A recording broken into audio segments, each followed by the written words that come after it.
Hi guys, for today's video update tayo sa ating munting ibon. Ayan, dry na sila kasi hindi na umuulan. Tsaka ayan, parang happy naman sila dyan.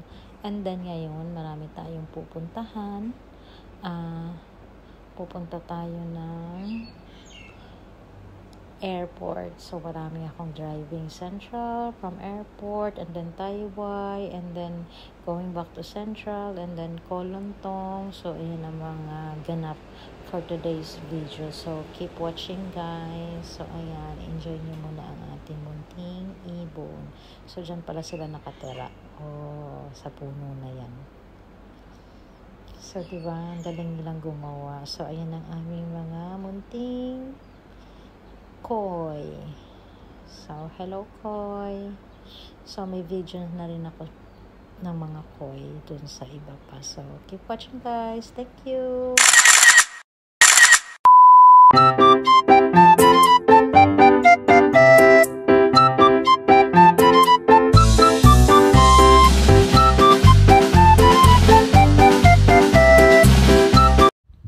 So, ayan guys, ayan sa Central tayo. So, dalawa yung daanan papuntang airport. Dun sa West Tunnel, tsaka sa Cross Harbor. So, dito tayo dadaan sa Cross Harbor Tunnel.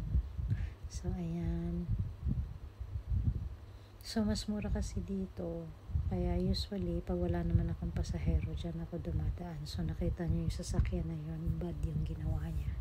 Lumipat siya sa double solid white lane. So, ayan na yung Cross Harbor Tunnel. And then, ngayon, susundan ko talaga yung Google kung isan yung ina-advise niya na dadaan. Pero first time kong dumaan dito kasi usually, sa Jordan ako nag-i-stay sa Nathan Road and then tsaka ako papunta ng Elements, tapos may way yun doon na papuntang airport. So ayan, nandito na tayo sa tunnel. So ito yung Cross Harbor Tunnel. So let's see. So by the way, meron palang apps dito sa Hong Kong na ginagamit yan, na ma-check mo yung arrival mo kung landed ka na northwest on Connaught Road Central. And then head north toward Route 1. So from in 100 meters, merge onto Hong Chong Road, Route 1. And then actually babago-bago from siya. now on. So in 400 meters, use the left lane to take exit 6C for Route 5 to way na to. So yan, ito yung sa Jordan. Usually dyan ako sa baba ng tulay dumadaan. And then bago nga to, medyo sabi ko naliligaw ba ako. So malapit na rin naman sa airport. Pero medyo kinakabakabahan ako kasi baka mali. Pero dito pala yung way yun. Well, hindi ka naman talaga magkakamali din dito kasi may mga sign. Pero minsan, yung mga sa linya kasi, kailangan mag-get in line ka na kasi nga, hindi ka na makakalipat. So, yun. So, ito na yung papunta na ng airport. Yan na yung highway. So, dito, ang speed limit is 110. And then, may allowance sila na 15 kilometers per hour. So, pwede kang tumakbo ng kahit na hanggang 125.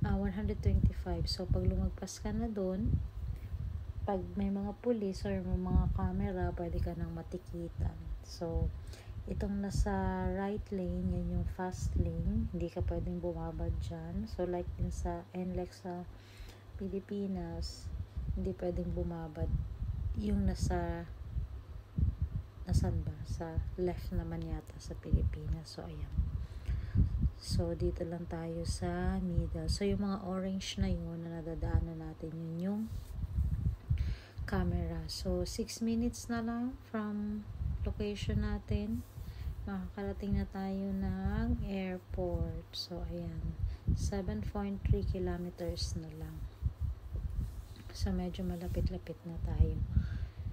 So, and then dito, kailangan mag-check ka talaga dahil may biglang kagaya niyan, may nakalagay na 80 kilometers per hour na lang. Pero nagbibigay naman sila ng sign ng malayo pa lang kasi nga, syempre, galing ka sa mabilis na takbo and then all of the sudden babagal ka. So kailangan mo ng takes time para bumagal ka. So yan, yung 80 kilometers may camera din. So dito yan, camera orange. So kailangan mo lang din alamin kung saan yung mga camera. Pag walang camera, pwede kang medyo magbilis-bilis pag nagmamadali ka. So ayan, 80-90 lang yung takbo ko.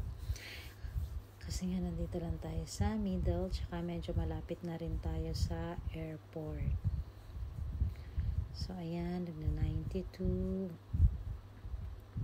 And then, alam mo nang malapit ka na talaga sa airport.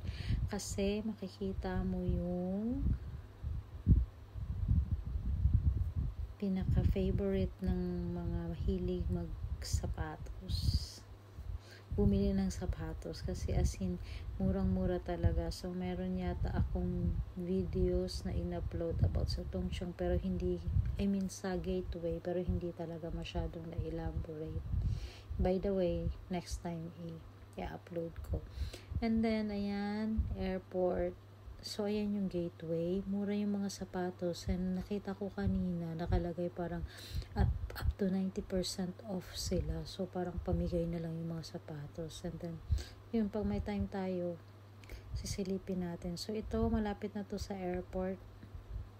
So, hindi tayo pupunta sa Terminal 1. Dito tayo pupunta sa parking dahil tayo ay magsusundo. Kung magda-drop off kayo, dito lang tayo sa ano ba yan? Sa Terminal 1, merong drop off, pick up point, tsaka drop off. So, usually pag drop off, parking talaga ang punta kasi nga para park naman, tsaka hindi pa naman kasi din agad sila lumalabas. And then, by the way, sa parking pala is free siya ng 30 minutes.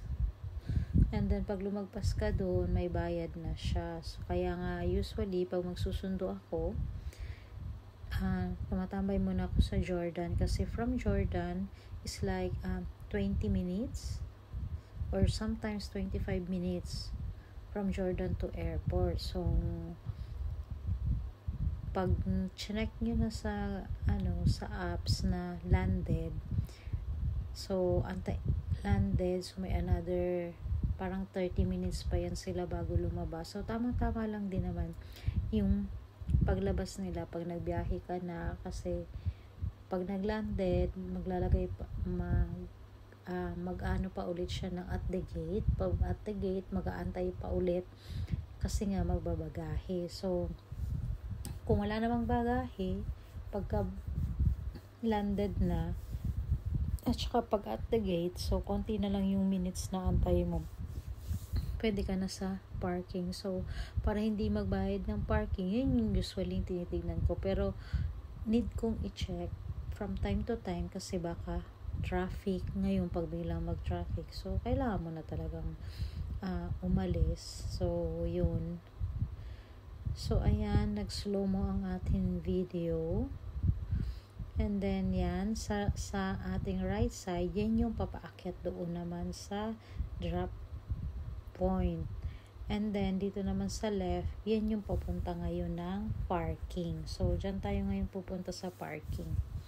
Kasi nagsusundo na tayo. So ang airport dito is yan lang, Terminal 1. Parang sabi ng friend ko is merong sa Terminal 4, pero hindi pa ako nakakapunta dun kasi usually parang Terminal 1. And then dati ang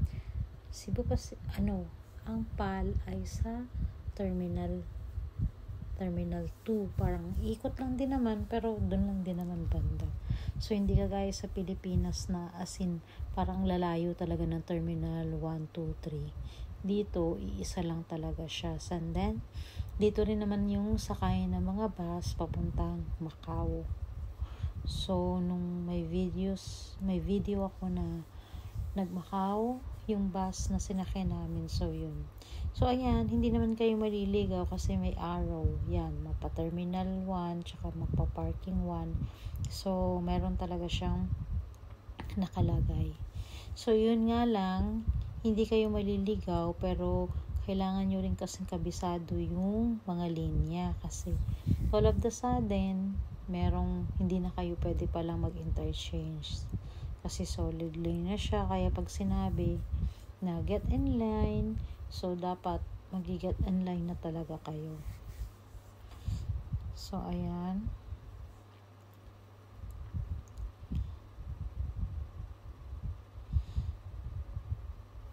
so medyo matagal pa yung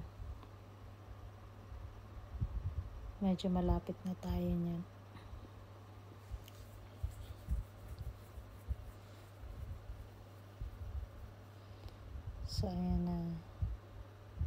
So ayan na yung parking ng Terminal 1. So ikot tayo kasi may runabout, kasi close yung, hindi ka makakapasok directly, so kailangan umikot. So ginawa nila yan para kasi pag mahaba yung pila, so may time pa na may space, kasi pag dyan, pag nag-uumpukan traffic, matatraffic sa runabout na kabila, sa main na runabout. So ayan, papasok na tayo dahil na-check ko sa apps, nasa gate na sila. So pag ganun, parang mga 20 minutes na lang.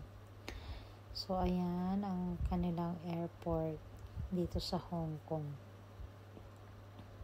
So yung mga sakay ng bus, pag kayo ay magbabas naman, meron dyan may nakalagay naman na arrow, bus to the city. So ayan, ngayon nahatid ko na siya. So ito yung sa Tai Wai. So matagal din ako nag-work dito sa Tai Wai, kaya medyo kabisado ko rin yung around this area. So ayan, yung sa atin na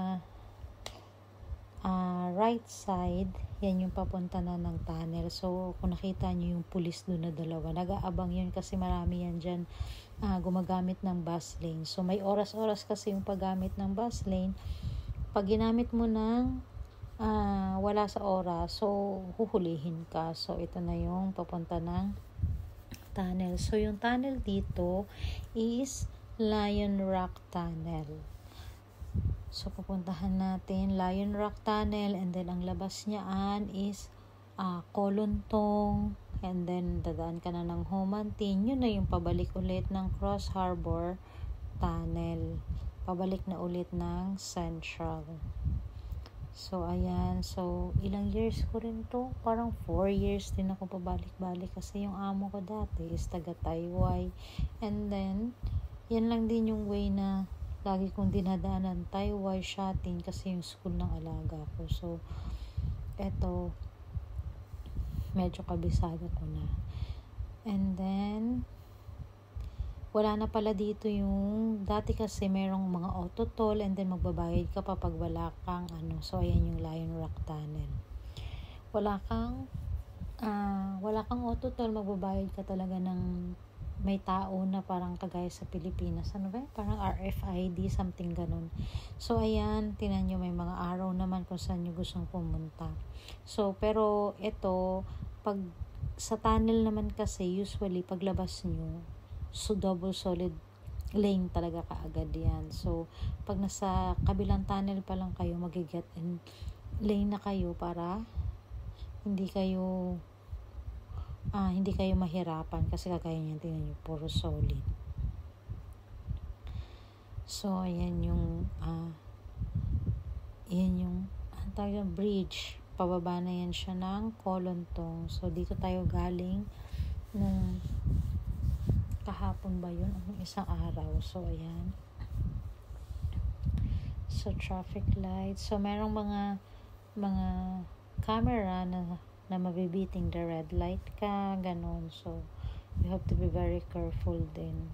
So ayan, ito na yung way going na to sa Cross Harbor Tunnel. So today is a busy day talaga. And then as you can see, traffic na dyan sa kabila kasi rush hour na rin naman. Pero hindi naman yan magtatagal. Hindi naman kagaya sa Pilipinas na super tagal. Parang EDSA pa lang, abutin ka na ng 2 hours. So few minutes lang din naman yan. Hindi mawawala na yung traffic. So ito na yung going to Cross Harbor Tunnel. So, sa mga video namin na naglalakad kami nila Manang, so matadaan na. So, ayan yung bridge na nilalakaran namin actually. Yan, yung dyan, exactly na daanan na yan. So, ayan. So, going tayo ng Central ulit dahil susunduin naman natin sila ma'am at sila ay pupunta ng Kolontong again. And then, after ng Kolontong, nag-drop off ako sa Kennedy Road, and then North Point, and then Stanley, and then finally nasa bahay na kami. Akala ko naman maaga kami, but hindi. So yan, so dahil wala rin ako maparkingan dyan sa Central, so ikot-ikot muna. So by the way, ito yung sa kabilang part ng Central, dito yung Chatter Road. At ito yung, nandito yung Princess Building. So, marami din pumupunta dyan kasi parang meron yatang ospital dyan. Mga shop na mga luxury thing, my Cartier, Prada, o whatever na mga luxury bags nandyan. So, ayan. So, yung building na yan na parang spaceship, bago lang yan siya. So, sometimes talagang maiikot natin yan nang hindi tayo nakakotse. So, marami ka rin talagang magagandang pupuntahan dito sa Hong Kong. So, dahil nakakotse tayo, at least nadadaan-daan lang natin. So, next time. So, ito yung going sa mid-level. Kasi dito ako dadaan kasi ikot ako ulit kasi nga walang mapag-parkingan. So ikot-ikot. So mid-level, bababa tayo ng Lower Albert. So ito rin yung way papuntang The Peak, papuntang Upper Albert. So sa Upper Albert, papunta dun ng Wyndham, sa pinuntahan natin nung nakaraan. Kahapon ba yun o whatever. Nakalimutan ko na. So ayan. So, bababa tayo. And then, sa ilalim yan, actually, nandyan din yung tramway. So, sakayan ng, actually, sakayan yata ng tram, papuntang The Peak. So, check. So, ayan guys, thank you for watching. Please like and subscribe my YouTube channel. I'm Mejia. Thank you.